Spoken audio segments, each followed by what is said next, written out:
सभी लोगों को जय यीशु। आइए हम आज का पवित्र वचन सुनते हैं जो आपके लिए और आपके परिवार के लिए है। और प्रभु अपने पवित्र वचनों से आपसे और आपके परिवार से कुछ कहना चाहता है। आइए हम वचन सुने जो संत लूकस के सुसमाचार से अध्याय 6 और वचन संख्या 12 से लेकर 19 तक का वचन है। आइए हम वचन सुने। उन दिनों ईसा प्रार्थना करने एक पहाड़ी पर चढ़े। वे रात भर ईश्वर की प्रार्थना में लीन रहे। दिन होने पर उन्होंने अपने शिष्यों को पास बुलाया और उनमें से 12 को चुनकर उनका नाम प्रेरित रखा। सिमोन, जिसे उन्होंने पेतरुस नाम दिया, और उसके भाई अंद्रियास को, याकूब और यूहन को, फिलिप और बर्तलोमी को, मत्ती और थॉमस को, अल्फाई के पुत्र याकूब और सिमोन को जो उत्साही कहलाता है, याकूब के पुत्र यूदस और यूदस इस्करियोती को जो विश्वासघाती निकला। ईसा उनके साथ उतरकर एक मैदान में खड़े हो गए। वहां उनके बहुत से शिष्य थे और समस्त यहूदिया तथा यरूशलेम का और समुद्र के किनारे तीरुस तथा सीदोन का एक विशाल जनसमूह भी था जो उनका उपदेश सुनने और अपने रोगों से मुक्त होने के लिए आया था। ईसा ने अपदूतग्रस्त लोगों को चंगा किया। सभी लोग ईसा को स्पर्श करने का प्रयत्न कर रहे थे क्योंकि उनसे शक्ति निकलती थी और सबको चंगा करती थी। मेरे प्रिय भाई और बहनों, आइए हम एक छोटा सा गीत गाते हैं और अपने जीवन को समर्पित करते हैं।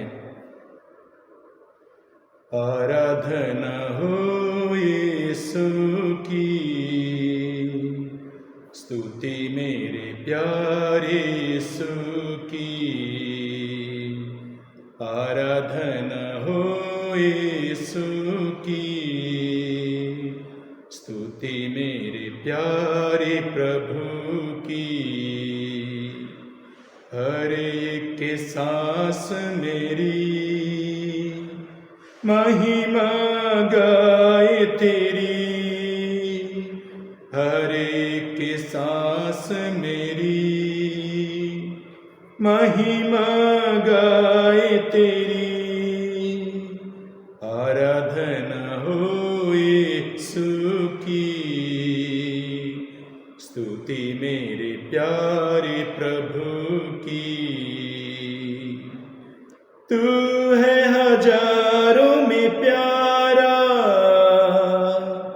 मेरा प्रभु यीशु मसीह।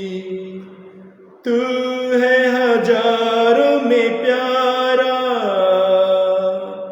मेरा प्रभु यीशु मसीह। तेरी प्रशंसा मैं करता रहूं जब तक जिंदा रहूं। तेरी प्रशंसा मैं करता रहूं जब तक जिंदा रहूं। आराधना हो यीशु की, स्तुति मेरे प्यारे प्रभु की। आराधना हो यीशु की, स्तुति मेरे प्यारे प्रभु की। मेरे प्रिय भाई और बहनों, जब आज हम लोग प्रभु के इस पवित्र वचन को सुनते हैं तो हम सुसमाचार में देखते हैं कि प्रभु यीशु एक पहाड़ी पर चढ़ते हैं और वचन में लिखा है, रात भर ईश्वर की प्रार्थना में लीन रहे।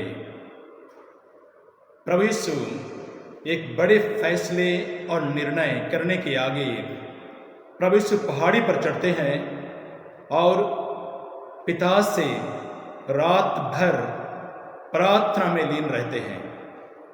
इसके द्वारा प्रभु यीशु हमें ये बताना चाहते हैं कि हमारी ज़िंदगी में जब हम कोई बड़े निर्णय लेते हैं, बड़े फैसले लेते हैं, तो हमें प्रभु के साथ, पिता के साथ मिलकर प्रार्थना के द्वारा जब हम कोई निर्णय लेते हैं तो उसमें प्रभु की आशीष होती है। लेकिन अक्सर हमारी ज़िंदगी में हम लोग ऐसा नहीं करते।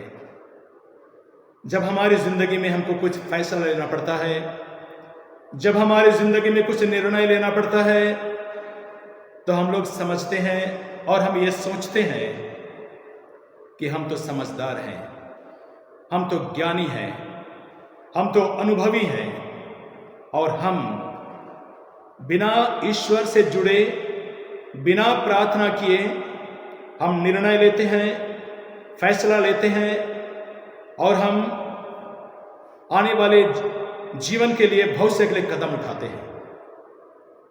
आप जरूर समझदार हैं, आप जरूर ज्ञानी हैं, आप जरूर अनुभवी हैं और आपका निर्णय ज्ञानी, अनुभवी और समझदार होने के नाते आपका निर्णय सही भी होगा। लेकिन मैं आपको बताना चाहता हूं कि आपका निर्णय और जो आप डिसीजन लेते हैं, निर्णय लेते हैं, फैसला लेते हैं, वह असरदार नहीं होता है। सही तो होता है लेकिन असरदार नहीं होता है, क्योंकि जिस निर्णय में, जिस फैसले में हमारा स्वार्थ छुपा होता है, जिस निर्णय में और जिस फैसले में हम सोचते हैं कि मैं तो बुजुर्ग हूं, मैं बड़ा हूं, मैं समझदार हूं, मैं फैसला ले सकता हूं, और इस प्रकार हम एक प्रकार से घमंडी बन जाते हैं और निजी स्वार्थ के लिए हम बिना ईश्वर से परामर्श किए हम निर्णय लेते हैं। प्रभु यीशु ने उसको गलत ठहराया। आप सभी लोग जानते हैं कि प्रभु यीशु ज्ञानी था, प्रभु यीशु समझदार था, प्रभु यीशु ईश्वर का बेटा था, उसमें प्रज्ञा थी और अवधूतों को निकालने की शक्ति थी। लेकिन फिर भी प्रभु यीशु फैसला लेने के आगे अपने पिता के पास जाते हैं। रात भर प्रार्थना करने के बाद तब प्रभु यीशु फैसला लेते हैं। देखिए, प्रभु हमें सिखाते हैं।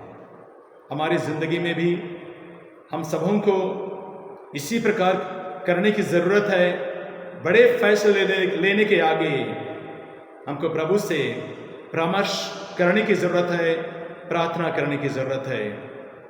हम बाइबल में देखेंगे, उत्पत्ति ग्रंथ में अध्याय 12 में, वहां पर ईश्वर ने इब्राहिम से कहा। उत्पत्ति ग्रंथ अध्याय 12 और वचन संख्या 1 से लेकर 3 तक में देखेंगे, 3 या 4 तक में देखेंगे, जहां पर प्रभु का वचन कहता है, ईश्वर ने इब्राहिम से कहा, अपना देश, अपना कुटुंब और अपने पिता का घर छोड़ दो और उस देश में जाओ जिसे मैं तुम्हें बताऊंगा। मैं तुम्हें आशीर्वाद दूंगा और तुम्हारा नाम इतना महान बनाऊंगा कि वह कल्याण का स्रोत बन जाएगा।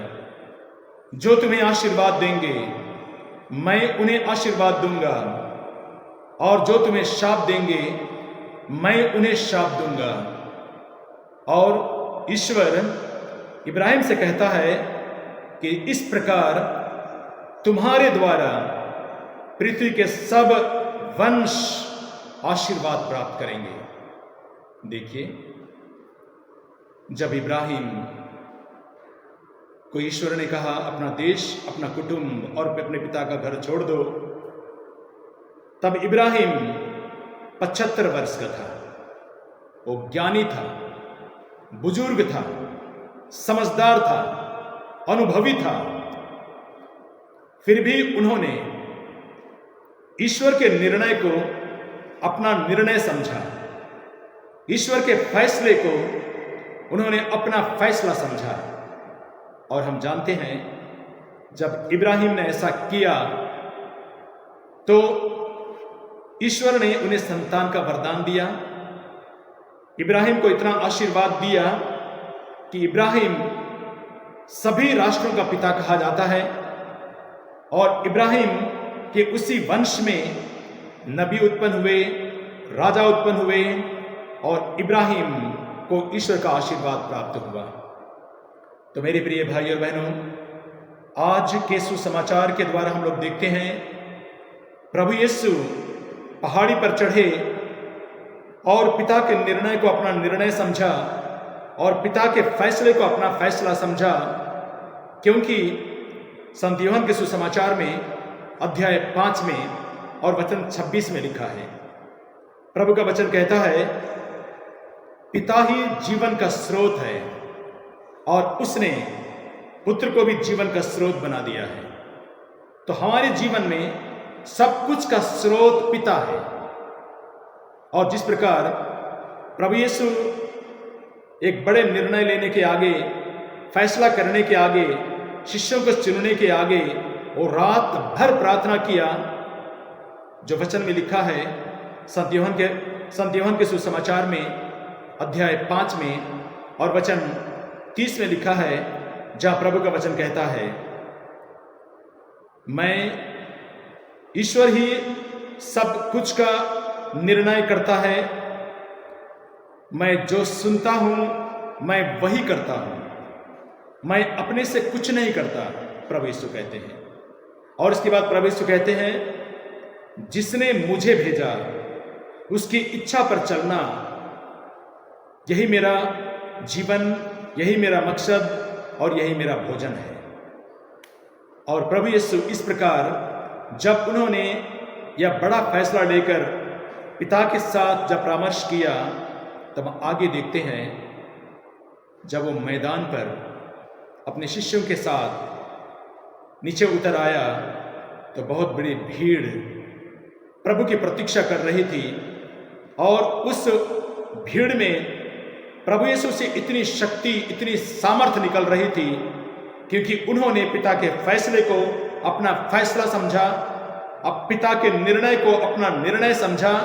इसीलिए प्रभु यीशु के आने मात्र से उस भीड़ में अंधकार की शक्ति गिरने लगा और सभी लोग प्रभु यीशु को स्पर्श करने का प्रयत्न कर रहे थे, क्योंकि उनसे शक्ति निकलती थी और सबको चंगा करती थी।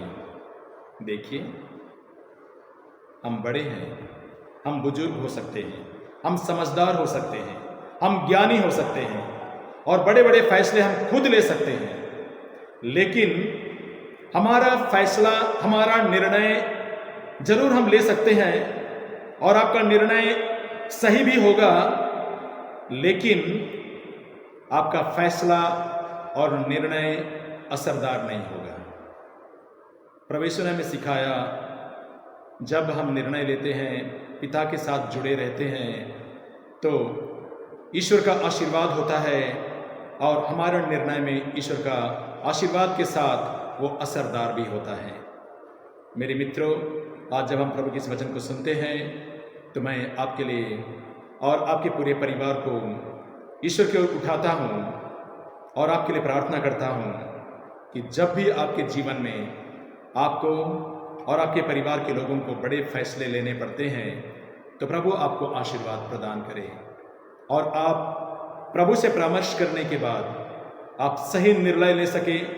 क्योंकि मैं भी जब ये वीडियो आपके लिए बना रहा हूँ, तो मैं आपके लिए प्रार्थना करता हूँ, आपके परिवार के लिए प्रार्थना करता हूँ। आप अकेले नहीं हैं, मैं आपके साथ मिलकर मैं आपके लिए प्रार्थना करता हूँ। और जिस प्रकार आज के सुसमाचार में देखते हैं, प्रभु यीशु बहुत सारे रोगियों को चंगा किया, बहुत सारे अद्भुतों को निकाला, उसी प्रकार यदि आपके जीवन में यदि कोई बीमार है, तो प्रभु यीशु अपने पवित्र उपस्थिति से, अपने पवित्र वचन से आपको चंगा करे। आपके जीवन में यदि अंधकार की शक्ति है, दुष्ट आत्मा के बंधन है, तो प्रभु यीशु के नाम पर सारे बंधन टूट जाए और प्रभु यीशु आपको मुक्ति प्रदान करे।